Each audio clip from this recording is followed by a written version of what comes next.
Jadi nonsen kalau seperti Egy Sujana, Yusuf Anwar Abbas, Yusuf Kala yang bilang itu khilafah itu beda dengan dulu. Makin rusak justru. Karena itu adalah suatu ajaran filosofi yang kalau tidak sependapat dengan mereka punya pandangan, itu kafir.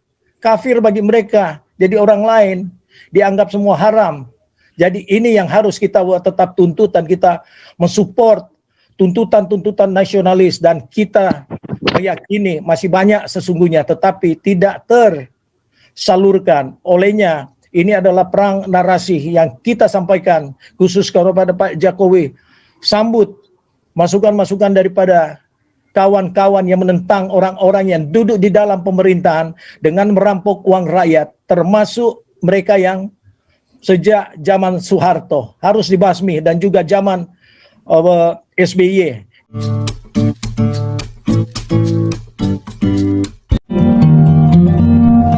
Robert Mawengkang, silakan. Halo, Pak Pol, shalom. Iya, seminggu kita nggak ketemu Pak Robert. Iya, Pak Pol sibuk ya, semoga semua urusan beres dan senang bisa lihat tambah ganteng Pak Pol. Halo semua dan shalom untuk kawan-kawan di Indonesia dan dimanapun berada. Wah, ini judul yang paling bagus hari ini, bagaimana untuk menghancurkan khilafah Pak ya. Memang inilah bagian daripada kita untuk mempertajam supaya khilafah ini betul-betul harus dicabut dari negara kesatuan Republik Indonesia. Kalau kita mempelajari bahwa khilafah ini sebenarnya pengaruhnya kan sudah ada sejak Indonesia merdeka, di mana mereka ingin terus menerapkan syariah, itu adalah ya khilafah. Tapi makin menjadi-jadi justru pada zaman reformasi.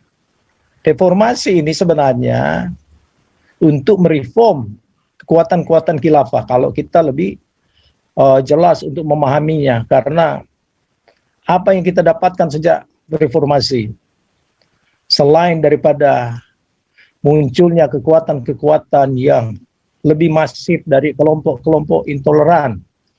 Jadi ini adalah ya pertama sebenarnya karena ketidakjelasan daripada Pak Harto sendiri, di mana dia mulai mencurigai sejak zamannya Benny Murdani yang seorang militer nasionalis.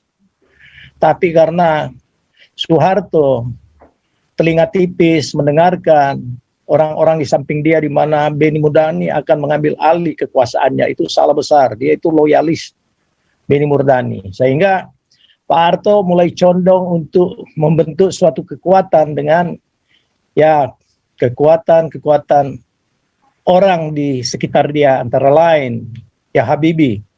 Dan Habibie ini adalah seorang yang ya cukup dalam pengetahuan, tetapi ingin untuk membentuk suatu kekuatan baru, yaitu itulah munculnya ISMI. ISMI ini adalah mulai kembali kekuatan yang sebenarnya mereka tonjolkan adalah pengaruh identitas agama. Baru akhirnya Soeharto jatuh. Yang menjatuhkan Soeharto sebenarnya kelompok mereka itu sendiri, yang adalah menuju kepada kekuatan untuk menghancurkan Indonesia. Adapun ya Pak Gus Dur sebagai nasionalis yang mengingatkan untuk kembali kepada ideologi negara Pancasila, ya tidak didengarkan, bahkan dimusuhi oleh para reformer pada saat itu, antara lain ya Amin Rais dan kawan-kawan. Dan apa yang terjadi? Pembentukan makin menguat sehingga muncul pemerintahan Megawati, dan paling kuat kekuatan yang memupuk mereka adalah SBY dan Yusuf Kala. Dan di sini kita lihat bahwa Indonesia dalam keadaan yang sulit karena khilafah sudah masuk dalam semua lini sampai kepada anak-anak sekolah yang boleh dikatakan ingusan, mahasiswa yang sebenarnya menuntut sesuatu untuk perbaikan dalam masa depan generasi mereka, nyatanya bisa dibayar untuk mendemo pemerintah yang ada. Tujuannya tidak jelas, hanya karena tidak paham di mana mereka diperalat oleh orang-orang yang ingin merusak negara Indonesia. Oleh sebab itu kita lebih menyuarakan untuk mempertahankan Indonesia supaya dalam diskusi kita beberapa bulan lalu dengan Pak Ferdinand Huta Hayan, di mana khilafah ini sudah mengakar sehingga mereka tidak lagi segan-segan untuk menghancurkan Indonesia dengan tujuan tidak ada lagi kekuatan-kekuatan nasionalis. Oleh sebab itu, kita yang merasa nasionalis dan ingin tetap mempertahankan Indonesia, memang jangan ragu-ragu untuk meminta supaya seperti MUI, mereka memakai organisasi ini untuk memperkuat orang-orang yang anti dengan pemerintah. Jangan percaya kepada Anwar Abbas, Egy Sujana, dan segalanya. Karena mereka mengambil dalih bahwa ajaran mereka itu mendasarkan apa yang mereka tetapi mau dipaksakan kepada kelompok yang melawan apa yang mereka inginkan. Sebenarnya kan banyak produk-produk intoleran yang dipakai oleh MUI sebagai kekuatan, dan nyatanya banyak pengurus mereka yang seperti Profesor salah satu yang sangat kuat pada waktu itu sebagai sekretarisnya, saya lupa namanya, tapi dia adalah orang yang sangat berpengaruh di dalam kelompok khilafah. Jadi kita yang ada ini mengharapkan supaya jangan putus keinginan kita untuk tetap menyuarakan. Dan kalau tidak, ya Indonesia, Ibu Pertiwi akan menjadi kenangan yang sangat memalukan.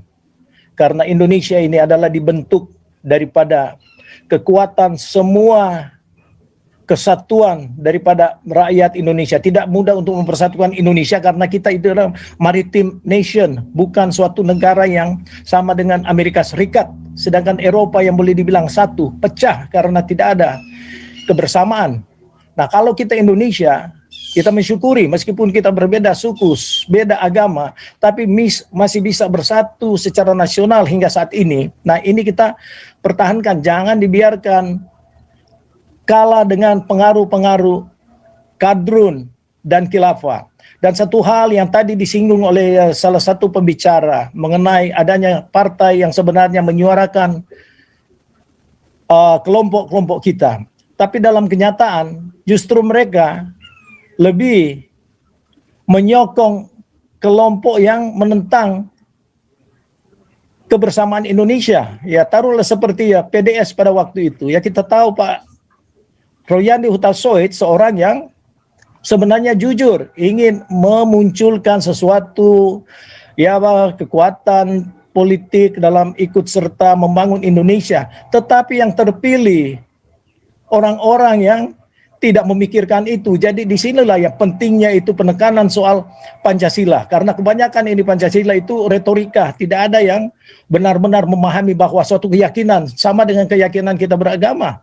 Kita meyakini betul bahwa tidak ada yang akan bisa memisahkan kita daripada kasih Kristus, misalnya. Nah, Pancasila juga harus diyakini seperti itu, supaya memang kita bukan hanya menyebutkan itu dari 5 filosofi bangsa, tetapi kita dengan sungguh mengaplikasikan dalam hidup. Nah, masalah di sini adalah orang-orang kita sendiri yang menyatakan wakil-wakil daripada golongan minoritas. Nyatanya mereka lebih mensupport, ya seperti PKS, memang itu betul. Dan partai-partai lain, mana ada daripada kelompok minoritas yang pernah bersuara menentang ketidakadilan. Paling tidak yang nyata sekarang sebagai momentum itu menentang penahanan daripada KC. Sampai saat ini tidak ada satupun. Dan termasuk orang-orang yang boleh dikatakan cukup ternama di Indonesia, para lawyer, orang-orang yang bekas dalam pimpinan pemerintahan, semua diam karena merasa ya takut untukin. Bahkan mereka kalau bisa ya mencari kekuatan di dalam pemerintahan. Ini salah. Jadi saya bersyukur adanya channel dari Pak Pol dan kita semua. Jadi secara konsisten menuntut keadilan karena selama ini kita merasakan tidak ada keadilan di Indonesia. Oleh sebab itu memerangi khilafah di Indonesia hanya beberapa cara. Pertama, putuskan semua tali-tali korupsi yang ada karena kebanyakan mereka itu menuntut untuk dapat menduduki suatu jabatan hanya satu tujuan, mencuri, merampok uang rakyat. Untuk apa? Memperkuat kelompok mereka, partai mereka, dan bahkan untuk aksi-aksi teror yang diadakan. Jadi nonsen kalau seperti Egy Sujana, Yusuf Anwar Abbas, Yusuf Kala yang bilang itu khilafah itu beda dengan dulu. Makin rusak justru. Karena itu adalah suatu ajaran filosofi yang kalau tidak sependapat dengan mereka punya pandangan, itu kafir. Kafir bagi mereka. Jadi orang lain dianggap semua haram. Jadi ini yang harus kita tetap tuntutan, kita mensupport tuntutan-tuntutan nasionalis dan kita meyakini masih banyak sesungguhnya tetapi tidak tersalurkan olehnya. Ini adalah perang narasi yang kita sampaikan khusus kepada Pak Jokowi. Sambut masukan-masukan daripada kawan-kawan yang menentang orang-orang yang duduk di dalam pemerintahan dengan merampok uang rakyat, termasuk mereka yang sejak zaman Soeharto harus dibasmi dan juga zaman SBY. Karena dengan kekuatan uang semua mereka memungkinkan jadi menjadi halal bagi yang haram. Jadi ini mungkin masukan saya Pak Pol supaya kita serius untuk jangan putus-putus meskipun diulang-ulang karena ya memang mereka panas telinga untuk mendengarkan ini dan termasuk para wakil-wakil kita yang duduk di dalam posisi kehormatan wakil rakyat. Tolonglah jangan memikirkan diri sendiri dan keluarga. Kalian itu adalah wakil rakyat, jangan karena dengan kenyamanan, dengan gaji yang besar tanpa ada pekerjaan yang signifikan, menutup diri dan bahkan berkoalisi dengan orang-orang yang ingin menghancurkan Indonesia. Kalian dipilih bukan dengan tujuan itu, untuk memperjuangkan keadilan dan kebenaran demi rakyat, bukan untuk mencuri uang rakyat dan justru menekan dan membingungkan orang-orang yang kalian wakili sebagai konstituen dalam suatu daerah, mulai dari gubernur sampai kepada RT. Terima kasih Pak Pol. Berkati.